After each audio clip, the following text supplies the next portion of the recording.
ரொம்ப நாளா உங்ககிட்ட ஒரு சந்தேகம் கேட்கலாம் அப்படின்ட்டு இருந்தோம். அதாவது இந்த ஜின் அப்படின்னு என்ன?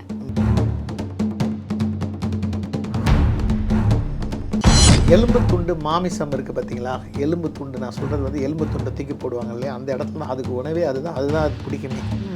அந்த மாட்டு எலும்பு துண்டு இந்த மாதிரி வந்து கழிவறை யாரும் பயன்படுத்தாத இதில் நீங்கள் இரவு நேரத்திலலாம் போங்க. இரவு நேரத்திலலாம் பார்க்கும்போது அந்த ஒலியெல்லாம் கேட்கலாம். நான் நிறைய பேருக்கு காமிச்சிருக்கேன். பாட்டில் அப்படியே உருளும். ஒரு சில இடத்துலலாம் பாட்டில்லாம் இருந்ததுன்னா அப்படியே பாட்டில் உருளும்.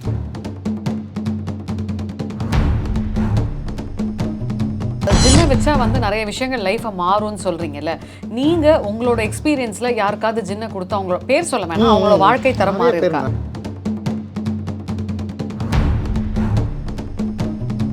பரிசம் மூலிமா ஜின்னுங்கிறது உணரலாம். இப்போ நம்ம யாருமே இல்லாத போது ஒரு சவுண்டு ஒரு இது நம்ம நடமாடுதுன்னும் போது நம்மளுக்கு தெரியும் அந்த ஜின் வசியமானு தெரியும். அப்போ நம்ம கூட இருக்கிற அந்த நிலையை வந்து உணர்த்தும்.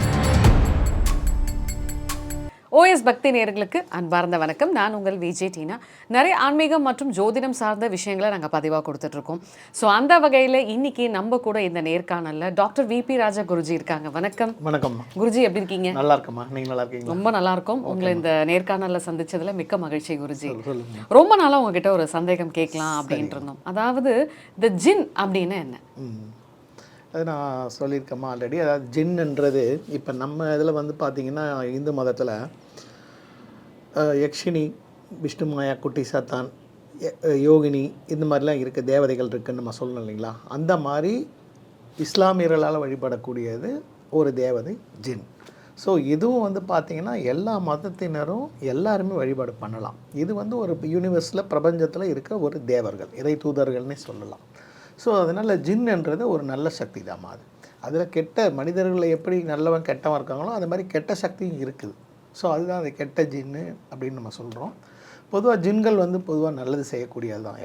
எல்லாருக்குமே அதை வழிபாடு பண்ணுறவங்க எல்லாருக்குமே நல்ல ஒரு உயர்ந்த நிலை அடைஞ்சிருக்காங்க. பொதுவாக அரபு நாடுகளில் அதனுடைய வழிபாடு மிகவும் சிறப்பாக இருக்குமா. ஓகே, இந்த ஜின்னில் இப்போ நீங்கள் சொன்ன மாதிரி நாங்களுமே நிறைய கேள்விப்பட்டிருக்கோம். நல்ல ஜின்னும் இருக்குது, கெட்ட ஜின்னும் இருக்குது அப்படின்றாங்க. எந்த மாதிரி இப்போ மாந்திரிகத்துக்கு வந்து பொதுவாக வந்து நல்ல ஜின்னை பயன்படுத்துவாங்களா இல்லை கெட்ட ஜின்னை பயன்படுத்துவாங்க? இல்லைம்மா, அதுதான் அது வந்து மாந்திரிகத்தை பொறுத்த முடிக்கும் கெட்ட விஷயங்களை எடுக்கிறதுக்கு நல்ல ஜின், ஒரு மனிதனை அழிப்பறதுக்கு கெட்ட ஜின். ஸோ இதை கையாளுறது தான் மாந்திரிகர்களில் நிறைய பேருக்கு அந்த தொழிலை வந்து அவங்க அமைக்கிறாங்க. ஆனால் அந்த கெட்ட ஜின்னை தொட்டவங்க எல்லாருமே கெட்டு தான் போவாங்க. அது வந்து அவங்க முன்னேற விடாது. அவங்கள அதை வந்து வசியம் பண்ணிட்டாங்கன்னா அது அவங்கள கடைசி முடிக்க வச்சு அவங்களுக்கு உரிய எல்லா விஷயங்களையும் அது செஞ்சு கொடுக்கும். ஆனால் அவங்களால குடும்பம் இருக்காது, மனைவி குழந்தைகள் இருக்க மாட்டாங்க. அண்ணா எவ்வளோ லட்சக்கணக்கில் கோடிக்கணக்கில் சம்பாதிப்பாங்க. ஆனால் ஒன்றுமே அவங்களால ஒரு எதையுமே அனுபவிக்க முடியாது. அதுதான் அந்த கெட்ட ஜின்னை பயன்படுத்துகிறவங்க. நல்ல ஜின்னை பயன்படுத்துகிறவங்க வந்து பார்த்திங்கன்னா அவங்க நல்ல விஷயங்களுக்கு நல்ல எல்லா விஷயங்களையும் செஞ்சு கொடுக்கும். அவங்க வந்து நான் ஏற்கனவே சொன்ன மாதிரி இறை தூதர்கள். நம்ம எப்படி நம்ம வந்து யக்ஷர்கள்லாம் சொல்கிறோமோ அந்த மாதிரி ஒரு தெய்வ சக்தியோடு நம்மளுக்கு நம்ம குடும்பத்தையும் நல்ல நிலைமைக்கு கொண்டுட்டு வருவாங்க. நம்ம சொல்கிற வேலைகள் எல்லாத்தையுமே செய்வாங்கம்மா. அந்தளவுக்கு நல்ல ஜின்களும் இருக்குது. குருஜி, இப்போ இந்த தர்காலெல்லாம் பார்த்தோம் வைங்களேன், உதாரணத்துக்கு சொல்லணும்னா இப்போ இந்த கோவலம் தர்கா எடுத்துக்கிட்டிங்கன்னா அந்த இடத்துலையே வந்து இந்த நிறைய நல்ல ஜின்னுங்க இருக்கும் அப்படின்னு சொல்கிறாங்களே குருஜி, இது உண்மையா? உண்மைதம்மா, 100%. எல்லா தர்காவிலையும் நல்ல ஜின்கள் உண்டுமா. இப்போ ஜின்கள் எப்படி இப்போ நம்ம சொல்லுவோம், நம்ம சித்தர் பீடம்னு சொல்கிறோம். ஜீவசமாதின்றது என்னன்னா அந்த நல்ல ஒரு இறை பக்தர் சித்தர்கள் வந்து அந்த நல்ல தன்னுடைய மார்க்கையும் குண்டலினி சக்தியும் இயல்நிலையில் சித்த நிலையில் அடைஞ்சவங்க தான் தன்னுடைய இறப்புடைய அவங்களோட தேதி வந்து தெரிஞ்சிடும் நம்ம இதுக்கு மேலே. ஆனால் அவங்க அந்த ஜீவசமாதியில் அவங்க இறக்கும்போது இறந்தோடனே சக்தி அதிகமாகும். உதாரணத்துக்கு கணக்கம்பட்டி இருக்கும்போது நிறைய பேர் தேடி வந்தாங்க. இன்றைக்கி பார்த்திங்கன்னா பழனி மலையில் எவ்வளோ முருகரை பார்க்க கியூ இருக்கோ அந்தளவுக்கு கணக்கம்பட்டி இருக்குது. ஸோ அது வந்து பார்த்திங்கன்னா இதுதான் உண்மையான காரணம். இதுதான் அவங்க இறைந்த நிலையில் போன உடனே அவங்க அந்த மாதிரி அந்த ஜின்கள் வந்து ஏன் நான் அதை சொல்கிறேன்னா, நம்மளதில் எப்படி அந்த சித்தர்கள் வந்து ஜீவாத்மாவா உயிருள்ள ஆத்மா நான் சொல்கிறது வந்து உடம்போடு இருக்கிறது, இது உயிர்நிலை ஜீவநிலையில் அலையிறாங்களோ அந்த மாதிரி ஜின்கள், அந்த நல்ல ஜின்கள் வந்து இவங்க கூட சேர்ந்து இவங்களுக்கு வர்ற மக்களுக்கு எல்லாமே நல்லது செய்யும். ஸோ அதனால தான் அந்த ஜின்கள் வந்து பொதுவாக இந்த நல்ல ஒரு இந்த தர்காவிலையும் பள்ளிவாசல்லையும் இதில் எல்லா இடத்துலையுமே இருக்கும். இன்னொன்று பார்த்தீங்கன்னா கெட்ட ஜின் அப்படின்னு சொல்கிறோம் இல்லையா, அது வந்து இந்த கழிவறை, அதுக்கப்புறம் ரொம்ப இந்த பாலடைஞ்ச வீடு அந்த மாதிரியான இடத்துல வந்து ரொம்ப அதிகமாக இருக்கும். கண்டிப்பாக. அப்படிங்களா? கண்டிப்பாக. அப்போ இந்த கழிவறை ஏன் குருஜி அதை அதுங்களுக்கு ஒரு இன்னும் சொல்ல போனீங்கன்னா அதுங்க அதிகமாக வசிக்கிற இடமே வந்து எலும்பு துண்டு மாமிசம் இருக்குது பார்த்தீங்களா, எலும்பு துண்டு நான் சொல்கிறது வந்து எலும்பு துண்டை தூக்கி போடுவாங்க இல்லையா, அந்த இடத்துல தான் அதுக்கு உணவே அதுதான் அது பிடிக்குமே. அந்த மாட்டு எலும்பு துண்டு இந்த மாதிரி வந்து கழிவறை யாரும் பயன்படுத்தாத இதில் நீங்கள் இரவு நேரத்திலலாம் போங்க, இரவு நேரத்திலலாம் பார்க்கும்போது அதோட ஒலியெல்லாம் கேட்கலாம். நான் நிறைய பேருக்கு காமிச்சிருக்கேன், பாட்டில் அப்படியே உருளும். ஒரு சில இடத்துலலாம் பாட்டில்லாம் இருந்ததுன்னா அப்படியே பாட்டில் உருளும். இது ஏன்னா அந்த ஜின்கள் வந்து கெட்ட ஜின்கள், அதுதான் வந்து அந்த இடத்துல போகிறவங்களை, பெண்களை, ஆண்களை எல்லாரையுமே அது வந்து பிடிக்கிறது. இப்போ மது அருந்துறவங்க, நான் ஏற்கனவே சொல்ல, மது அருந்துறவங்க ஒரு சில பழக்கம் இருப்பாங்க. இப்போ நம்மளே பார்த்துருப்போம், நம்ம வண்டியில் போகும்போது எங்கேயாவது ஒரு இருட்டில் உக்காந்துக்கின்னு, டாஸ்மாக் எப்பயும் ஊருக்கு வெளியில் இருக்கும், அந்த மாதிரி வச்சுக்கோங்க. அந்த இடத்துலலாம் ஜின்கள், கெட்ட ஜின்கள் இருக்கும். அந்த மாமிசம் அவங்க சாப்பிடுவாங்க இல்லையா, அந்த வழிக்கு வந்து அவங்கள பிடிச்சி அவங்கள ஒரு மீடியமாக பயன்படுத்தி குடிச்சு இறந்துருவாங்க. இந்த கெட்ட ஜின்களுக்கு இந்த சக்தி உண்டு இருக்கு. இப்போ இந்த பாழடைஞ்ச வீட்டில் தான் வந்து அதிகமாக அதுங்க இருக்கும் அப்படின்றாங்க. அதையே இந்த பாழடைஞ்ச வீடுனாலே பாழடைஞ்ச வீடுன்னா அதுங்களுக்கு பொதுவாகவேம்மா இப்போ எல்லாத்துக்குமே ஒரு தெய்வத்துடைய சக்தி வந்து தெரியும். இந்த ஜின்களே வந்து பொதுவாக பார்க்க போனீங்கன்னா அந்த பாழடைஞ்ச இந்த கெட்ட ஜின்கள் எல்லாமே வந்து இரவு நேரத்தில் தான் வெளியில் வரும். சூரியன் இல்லாத போது தான். சூரியன் வந்து பொதுவாகவே ஒரு இறை சக்தி, நம்ம வழிபாடை நம்ம சாமியாக கும்பிட்றோம் இல்லையா. ஸோ அந்த மாதிரி இது வந்து ஏன் அந்த பாழடைந்த இடம்னா சூரிய ஒளி புகாமல் இருக்கும். ஃபுல்லாக பார்த்தீங்கன்னா வந்து ஸ்டெடி இருக்கும், அதில் ஒரு வீடு இருக்குன்னா அதை பயன்படுத்தி விட்டுட்டு போயிடுவாங்க. அப்போ என்ன அதில் புதர் மண்டி கிடக்கும். ஸோ அந்த இடத்துல தான் அந்த ஜின்கள் இருக்கும். நம்ம இந்து சக்திகளும் தீய சக்திகள், ரத்த காட்டேரி எல்லாமே இருக்கும் அந்த இடத்துல. யாரெல்லாம் வந்து ஜின்ன வழிபாடு செய்யலாம்? ஜின்ன வழிபாடு பண்ணுறவங்கம்மா அது வந்து பொதுவாக வந்து பார்த்திங்கன்னா அதாவது 3 வித குணம் உள்ளவங்க இருக்காங்க. ராஜம்சம் சொல்லுவாங்க, தாமசம் சொல்லுவாங்க, அது தசாம்சம். மொத்தம் பார்த்திங்கன்னா 3 விதமான குணம், ரஜோகுணம்னு சொல்லுவாங்க. அது அவங்களுடைய ஜாதகத்தில் பார்த்து தான் அவங்களுக்கு அந்த ஜின் வசியமாகுமான்றதை நம்ம பார்க்க முடியும். இப்போ நான் எல்லாருக்குமே உபாசனை கொடுக்கறது கிடையாது. ஒரு நாளைக்கு 10 பேர் பன்னு கேட்குற மாதிரி 2 ஜின்னு கேட்பாங்க. சொல்கிறது புரியல, பன்னு கேட்குற மாதிரி ஃபோனை படிச்சுட்டு யூடியூப்பில் பார்த்து தெரியல அது என்ன சக்தின்னு. இதைத்தான் நான் எல்லாருக்குமே சொல்லுவேன். முதல்ல அதை வந்து தேடுறது ஒரு பக்கம், அது என்னென்னே தெரியாமல், ஏன்னா மக்களுக்கு ஆசை இல்லைம்மா. பொதுவாக நம்ம முன்னேறிடணும். இப்போ நம்ம சொல்கிறோன்னா நம்ம அது என்னென்ன பாதிப்புகள் இருக்குது, அது என்னென்ன விளைவுகள் இருக்குது, என்னென்ன ஒழுக்கமான முறைகளை கடைபிடிக்கணும். ஒரு ஜின்ன வசியப்படுத்துன்றது சாதாரண விஷயம் இல்லைம்மா. கரெக்டுங்களா? எல்லாருக்கும் சூரிய வம்சம் மாதிரி முன்னேறிடணும். கரெக்ட், ஒரே சாங்கில். ஸோ அது வந்து என்னென்னா அதுக்கு நம்ம தன்னை இழக்கன்றதுன்னா தனக்கு பிடிச்ச விஷயங்கள்ன்றது உணவு முறையாக இருக்கலாம், மற்ற உடல் விஷயங்கள் சம்மந்தப்பட்டது. நம்ம சொல்லுவோம்ல, இப்போ 48 நாள் நம்ம ஏன் சபரிமலைக்கு போடுறோம், செப்பல் போடக்கூடாது, மாமிசம் சாப்பிடக்கூடாது, கரெக்டாமா? அந்த மாதிரி ஒரு சில விஷயங்கள்லாம் கட்டுப்பாடுகள்லாம் இருக்குது, அது மக்களுக்கு தெரிய மாட்டுது. இப்போ நம்ம ஒரு 90 நாள் பூஜை, 120 நாள் பூஜைன்னா அதை கரெக்டாக முறையாக செஞ்சால் தான் அந்த தேவதைகள் வசியமாகும். இப்போ நம்ம தெய்வத்தை கும்பிட்றோம், தெய்வம் நம்மளுக்கு வரம் கொடுக்குது, போயிடுது. ஆனால் இந்த ஜின்கள்லாம் வந்து அப்படி கிடையாது, நம்ம கூடவே இருந்து நம்மளை முன்னேற்றோம். அதனால தான் ஜின் வழிபாடு நான் ஏற்கனவே சொல்லுவேன், ஒழுக்கமாக இருக்கிறவங்க, அதுக்கு உரிய அம்சம் உள்ளவங்க, அந்த பிரசன்னம் பார்த்து தான் நான் ஜின் வந்து கொடுக்கறது, அவங்களையும் பூஜை பண்ண சொல்லுவேன். ஸோ அதனால தான் அவங்களுக்கு நல்ல முன்னேற்றம் இருக்கிறவங்க எல்லாருமே இருக்கிறாங்க. இன்னமும் ஜின் உபாசனை நான் கொடுத்துக்கிட்டு தான் இருக்கேன். நீங்கள் ஒரு முக்கியமான பாயிண்ட்டை சொன்னீங்க, இந்த ரஜோ அப்படின்னு ஏதோ ஒரு ரஜோகுணம் அப்படின்னு சொல்லிட்டு சொன்னீங்க. ஸோ எல்லாராலையும் சட்டுன்னு பண்ணிட முடியாது, அதுக்கு 3 அம்சம் இருக்கு. அது என்னென்னு கொஞ்சம் சொல்ல முடியும்? அது ஜோதிடத்தில் வருமா, பிறந்த வேலை சொல்லுவாங்க, முக்குண வேலைன்னு சொல்லுவாங்க. அதில் வந்து இப்போ நம்ம சொல்லுவோம் இல்லையா, குறிப்பிட்ட ஹோரைகள்னு நம்ம சொல்லுவோம். ஹோரைகள் வந்து 6 to 7. இப்போ சூரிய ஓரை வந்து பார்த்திங்கன்னா காலையில் 6 to 7, அடுத்தது சுக்கிர ஓரை, புதன் ஓரை, இந்த மாதிரி வரும். அப்போ அந்த ஓரையிலையும் திதிலையும் பரப்பு இருக்கவங்கள நாங்கள் ராஜகுணம்னு சொல்லுவோம். அடுத்தது சாத்வீக குணம்னு சொல்லுவோம். அடுத்தது தாமச குணம். இந்த சாத்வீகம் நடுத்தரமானது ராஜோகுணம். இந்த ரஜோகுணம் உள்ளவங்களால் மட்டும்தான் எல்லா தேவதைகளையும் வசியப்படுத்த முடியும். ஸோ அதெல்லாம் நம்ம ஜோதிடத்தில் பார்க்கணும். அதுதான் நம்ம ஒரு குருவாக இருந்து அவங்களுக்கு நம்ம கொடுக்குறோம். அப்படியே நம்ம அவங்க வம்படியாக கேட்டு கொடுத்தாலும் அவங்களுக்கு ஒன்றும் வராது. புரியுதாம்மா? இதெல்லாம் வந்து இறை சக்தி, இறை பக்தி இருக்கணுமா. அது எப்படி குருஜி முறையாக வழிபாடு செய்யணும்? அது முறையாக நம்ம வந்து ஜின்களை பொறுத்த முடிக்குமா, நம்ம அதை பார்த்து கரெக்டாக கொடுக்குறோம்னா அதை வந்து கரெக்டாக முறைகள் நான் சொல்லுவேன். அதுக்கேற்ற மாதிரி அவங்க அதை வந்து கரெக்டாக மந்திரங்கள் சொல்லி முறையான வழிபாடு பண்ணாங்கன்னா அதனால் அவங்களுக்கு நல்ல முன்னேற்றம், கண்டிப்பாக நல்லா அவங்க லைஃப்பில் ஒரு முன்னேற்றம் இருக்குமா. இப்போ மக்களே உங்ககிட்ட ஒரு சந்தேகம் கேட்கணும் அப்படின்னு சொல்லியிருந்தாங்க. அதாவது எப்படின்னா இந்த அலாவுதீன் அற்புத விளக்கு மாதிரி இதை தேய்ச்சா வந்து ஒரு மேஜிக் பொம்மை வந்துருமா அப்படின்னு அந்த மாதிரி சொல்லிட்டு எல்லாருக்கும் ஒரு வராது, அந்த ஆசை. மாதிரி வராது. நம்ம கூடவே இருக்கிறது தெரியும். ஸ்பரிசம் மூலயமா ஜின் இருக்கிறத உணரலாம். இப்போ நம்ம யாருமே இல்லாத போது ஒரு சவுண்டு ஒரு இது நம்ம நடமாடுதுன்னும் போது நம்மளுக்கு தெரியும் அந்த ஜின் வசியமானு தெரியும். அப்போ நம்ம கூட இருக்கிற அது நிலையை வந்து உணர்த்தும். கண்டிப்பாக ஜின் உணர்த்தும். ஸ்பரிச நிலை நிறைய பேருக்கு ஸ்பரிச நிலை நம்ம கூட இருக்கிற மாதிரி ஒரு சில யாரோ ஒருத்தவங்க இப்படி கிராஸ் ஆன மாதிரி இருக்கும். அது பயப்படக்கூடாது. அதுதான் சொல்லேனே, மக்கள் எல்லாம் ஜின்னு கேட்டு நிறைய பேர் ஓடனவங்க தான் அதிகம். அதை பூஜை பண்ணும்போது ஏன்னா பயந்துடுறாங்க. அவங்களுக்கு ஒரு ஆசையும் இருக்குது, அதுக்கேற்ற மாதிரி அந்த தைரிய குணம் இல்லை. அப்போ தான் நான் அந்த ஜாதகத்தில் நான் பார்ப்பேன், இவங்க இதுக்கு தகுதியான ஆளா. நான் சொல்கிறது புரியுது. 3ஆம் இடம் இருந்தால் வீரம் தைரியத்தை குறிக்கிறது. அப்போ அதனுடைய அதிபதி நல்லா இருந்தால் தான். இப்போ நீங்கள் இருக்கிறீங்க, உங்கள் பேர் என்ன, டீனாவா? சரி டீனான்னு இப்போ நான் உங்களுக்கு ஒரு ஜின் தரேன்னு வச்சுங்களேன். நீங்கள் வந்து பூஜை பண்ணுறீங்க, 90 நாள் பண்ணி 130, திடீர்னு நீங்கள் படுத்திருக்கும்போது டீனா அப்படின்னு ஒரு கேட்டால் உங்களுக்கு எப்படி இருக்கும்? பக்குனா இருக்காது. ஐயோ என்னடா இது ஒரு குரல் கேட்குது அப்படின்னு. அடுத்தது பொருள்கள் மூவ் ஆகும்போது இன்னும் உங்களுக்கு அதிகமான ஒரு பயம் வரும். அப்போ நீங்கள் வேலை வளர்த்து போயிடுவீங்க.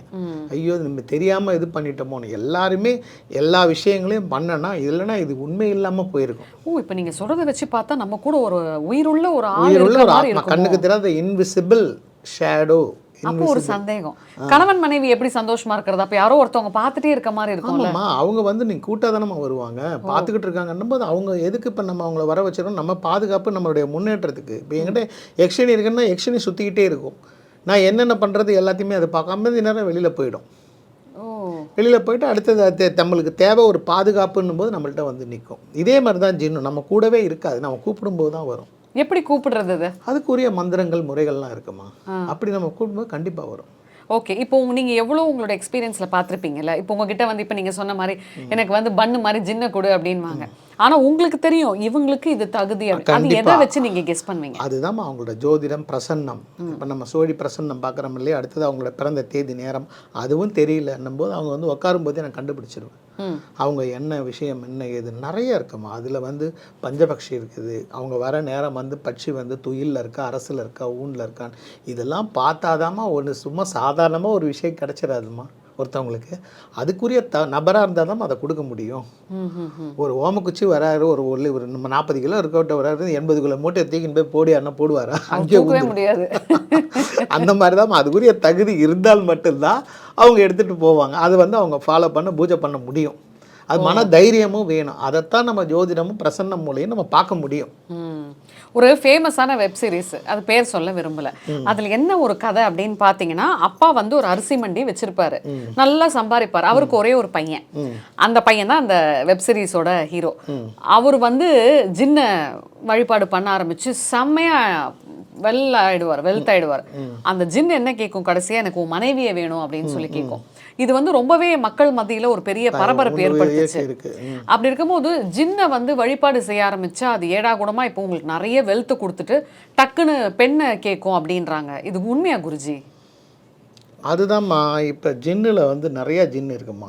அதில் வந்து அவர் என்ன ஜின் எடுத்தாருன்றது தான் நம்மளுக்கு கேள்வி. நான் சொல்கிறது பெரியலாமா, இதில் வந்து மகேந்திர ஜின்னு இருக்குது. அது வந்து அகத்தியர் அது வழிபாடு இருக்கார், நான் நிறைய பேர் கொடுத்துருக்கேன். அது அற்புதமான ஜின். அது அடுத்தது ஷானாஸ் ஜின் இருக்குது, ஷாலிட் ஜின் இருக்குது. ஸோ இதெல்லாம் ஜின்களில் ஒரு வகை, அந்தந்த ஜின்களுக்கு அது. இப்போ மிருகங்கள் எடுத்துங்களா, சக்தி உள்ளது வலிமை உள்ளது இருக்குது. சைவ பிராணி இருக்குது, அசைவ பிராணி இருக்குது. சைவ பிராணியில் வலிமை உள்ளது எது மிருகங்களில்? சைவத்திலையா? மிருகத்தில் சைவம் இருக்கா? எனக்கு தெரியலையே குருஜி. என்னம்மா எவ்வளோ இருக்குமா? தெரியலையே குருஜி. யானை என்னம்மா? சைவம் தானே. யானை பயங்கர ஸ்ட்ராங், எனக்கு டக்குன்னு ஞாபகம் வரல. ஆமா, ஞாபகம் வரல. அதை விட ஸ்ட்ராங் காண்டாம இருக்கும், அதுவும் சைவம் தான். இப்போ பொதுவாக அனிமல்ஸ் அப்படின்னாலே சர்வைவல் ஆஃப் தி ஃபிட்டஸ்ட், அடிச்சில சாப்பிடும். அடிச்சு காண்ட மிருகம் யாரையும் குத்தி சாப்பிடாத, யானை யாரையும் மிதிச்சு சாவடிக்கும் கோவம், அதுவும் அது வழியில் போனால். இதில் அசைவமானது புலி, மிருகம், அதாவது சிங்கம். எனக்கு சிங்கம் தான் டக்குன்னு ஞாபகத்துக்கு வரும். கரெக்டு, அதுதான். ஏன்னா அது அசைவ பிராணி. ஸோ இந்த மாதிரி ஜின்களை நம்ம எடுக்கிறதுல தான் இருக்குது. நீங்கள் சிங்கத்தை எடுத்துட்டிங்கன்னா அந்த சிங்கத்தை வந்து நீங்கள் பழக்கப்படுத்தி நீங்கள் கரெக்டாக அதுக்கு உணவு கொடுக்குறீங்க, எல்லாம் பண்ணுறீங்கன்னும் போது கரெக்டாக நீங்கள் 10 நாள் விட்டுட்டு போயிடுறீங்க. நீங்கள் வரும்போது உங்களை தான் அதோட பசியை தான் அது ஏன்னா அதுக்கு அந்த அளவுக்கு அறிவு இல்லை. ஜின்களுக்கு அந்த சக்தி உண்டு. நீங்கள் என்ன இருந்தாலும் அதுக்கும் உணவு கொடுக்கணும், அதையும் பராமரிக்கணும். இப்போ ஒரு சந்தேகம். இப்போ வந்து இப்போ நீங்க சொன்னக்கூடிய இந்த உதாரணம் பார்த்தீங்கன்னா, எல்லாமே மிருகங்க. அதுங்களுக்கு அஞ்சறிவு தான் இருக்கு. இப்போ ஜின்னுக்கு வந்து என்ன மாதிரியான மைண்ட் செட் இருக்கும்? ஏன்னா நீங்க சொன்னீங்க அது ஒரு ஆள் மாரி நம்மள கண்டிப்பா பின்தொடரும்னு. இல்ல, நான் அப்ப அதுக்கு உதாரணத்துக்கு அஞ்சறிவா? தான் சொன்னேன். இதை விட சக்தி உள்ளது. இப்ப மிருகங்களுக்கே இந்த குணம் இருக்கு. நான் என்ன சொல்றேன்னா சைவம் அசைவம்னு சொல்றேன்ல. ஆஹா. இப்ப அது அசைவ ஜின்னா இருந்ததுன்னா என்ன ஆகும்? அது அசைவத்தை அதுக்கு தான் தகுந்த உணவை குடுக்கணும். உணவை கொடுக்கணும். உணவு கொடுக்கலன்னா அது திருப்பியும் ஒரு இது பார்க்கும். ஒரு ரத்தம் நம்ம நிறைய இடத்துல பார்த்துருக்கோம். நல்ல சாதாரணமாக நல்ல பேயா இருக்கும். திடீர்னு அவன் கையை வெட்டிக்கிட்டு ரத்தம் அப்படி நக்கிட்டு போவோம் காஞ்சாபுரத்துல. நக்கும்போது அதனுடைய இது தெரிஞ்சிருச்சுன்னா, ஓ இதை இவ்வளோ நாள் நம்மளுக்கு படைக்கலையே இவன். அது வந்து என்ன இருந்தாலும் அது ஒரு ஜின்னு இருந்தாலும் தெரியுமா அதுக்கு இது பண்ணணும்னு. நம்ம என்ன படையல் கொடுக்குறோமோ அதுதானமா எடுத்துக்கும். கரெக்ட். எனக்கு நீ 10 நாள் சைவம் கொடுத்துட்டு 10 நாள் பட்னி போட்டு நீ நான்வெஜ் இருந்தது கூட நான் சாப்பிட மாட்டேன்னு சொல்லுவேன்னா எது கிடைக்குதோ சாப்பிட்டுருவோம். செத்துருவாங்க. இருக்கு எது கிடைக்குதோ நீ நாய்கறியாக வச்சாலும் சாப்பிட்ருவாங்க. இந்த மாதிரி தான் தெய்வங்கள் அதுங்களுக்கு தெரியும். எக்ஷனிக்கும் தெரியும், ஜின்னுக்கும் தெரியும். இது இவங்களுக்கு நம்ம இதை கொடுக்குறோம்போ அதை கொடுத்து கொடுத்து கொடுத்து பழக்கப்படுத்தும் போது அதனுடைய சக்தியில் அது வேலை செய்யும். இந்த நீ சொல்கிற மாதிரி இந்த பெண்களை கேட்கறது, உன் குழந்தைய கொடுன்றது, இது எல்லாமே கெட்ட ஜின்கள் தான். ஆனால் அது கொடுக்கும், பயங்கரமாக கொடுக்கும் கெட்ட ஜின். இதில் நான் ஒரு விஷயமே நான் சொல்லியிருப்பேன். கர்ண பிசாசினின்னு ஒரு விஷயத்தை பற்றி பேசியிருப்பேன். அது வந்து கர்ண யக்ஷினின்றது காதில் பேசுறது. கர்ண பிசாசினியும் காதில் பேசும். ஆனால் அது நல்ல சக்தி, இது தீய சக்தி, ரெண்டுத்துக்கும் உள்ளது. யாரெல்லாம் இந்த கெட்ட ஜின்னை வச்சு வேலை செய்வாங்க? கெட்ட ஜின்கள் வந்து அதுக்குன்னு ஒரு இது இருக்குமா, ஜாதகங்கள் அமைப்பு இருக்குது. மாந்திரிகத்தில் தன்னோட இதை அதுவும் முக்கியமாக பார்த்தீங்கன்னா நான் சொல்கிற மாதிரி தான். அவங்க முன்னேறணும்னு நினச்சாங்கன்னா அவங்க நல்லவங்களாக இருக்கட்டும் கெட்டவங்களாக இருக்கட்டும் எல்லாரும் ஏதோ ஒரு விதத்தில் அவமானப்பட்டிருப்போம், அசிங்கப்பட்டிருப்போம் லைஃப்பில். கரெக்டுங்களா? கண்டிப்பாக. அவங்க அந்த நீங்கள் பொம்மாயின்னு ஒரு படம் வந்தது பார்த்தீங்கன்னா உங்களுக்கு தெரியும். ஆமாம், கேள்விப்பட்ட மாதிரி தான் இருக்குது. அதில் வந்து பார்த்தீங்கன்னா அதில் ஒரு மந்திரவாதி வரும். நான் சாதாரணமாக தான் இருப்பேன். அவனை போட்டு அடித்து ஊர் மக்கள்லாம் அடித்து துவைக்கிறோம். கடைசியில் அவன் வந்து அனுஷ்கா நடித்த படம். கரெக்ட். அதில் பொம்மாயின் கூப்பிடுவான். கரெக்ட். அதே மாதிரி தான் அருந்ததி. அருந்ததி அந்த மாதிரி இந்த மாதிரி தெய்வங்கள்லாம் நல்லதும் செய்யும் கெடுதலும் செய்யும். அது நம்ம என்ன எடுக்கிறோமோ அதுதான் அதனுடைய சக்தி தான். அது வேற ஒன்றும் இல்லை. இப்போ ஆனால் அந்த படத்தில் பார்த்தீங்கன்னா அவன் போயிட்டு குத்துயிரும் கொலவீரமாக அடித்து போட்டிருப்பாங்க. அவன் வந்து ஒரு இது ஒரு மாதிரி அகோரி மாதிரி ஒருத்தர்கிட்ட போய் கற்றுக்கிற மாதிரி இருக்கும். அந்த மாதிரி இந்த ஜின்னை பிடிக்கணும், வசியம் பண்ணணும்னா எங்கே போய் இது பண்ணுறது? அதெல்லாம் ஒரு சில பூஜை முறைகள் இருக்குமா. அதெல்லாம் நம்ம கரெக்டாக நம்ம அதான் உபாசனை நம்ம பண்ணும்போது நம்ம அதை சொல்கிறோம் இல்லையா. உபாசனை இப்படி தான் பண்ணணும், இப்படி தான் இருக்கணும், இப்படி தான் பூஜை வழிபாடு, ரூம் இப்படி இருக்கணும், கரெக்டாக செய்யணும். அதை கரெக்டாக நம்ம செய்யும்போது கரெக்டாக ஜின் நமக்கு வசியமாக. இப்போ ஜின்னு நமக்கு வசியம் ஆயிடுச்சு ஒரு மனுஷனுக்கு அப்படின்னா அவனோட வாழ்க்கை தரம் எப்படி மாறும்? பெரிய நிலையில் இருக்கும். அவங்கள யாராலையும் எதுவும் பண்ண முடியாது. என்ன வேணாலும் சாதிக்கலாம். எனக்கு ஒரு சந்தேகம், அப்பயும் பொலிட்டீஷியன்ஸ் எல்லாம் ஜின்னை வச்சிருக்கலாம். நிறைய பேர் வச்சிருக்காங்களே, சொல்ல மாட்டாங்க. நிறைய பேர் விஷ்ணுமாயா வழிபாடு பண்ணுறாங்க. நீங்கள் கேரளா போங்க, நிறைய பேர் பண்ணுறாங்க. எல்லாமே அதாவது நான் என் பூஜை ரூமில் இருக்கிறதெல்லாம் திறந்து காமிச்சா தானே உங்களுக்கு நான் என்ன சாமி கும்பிட்றேன்னு தெரியும்.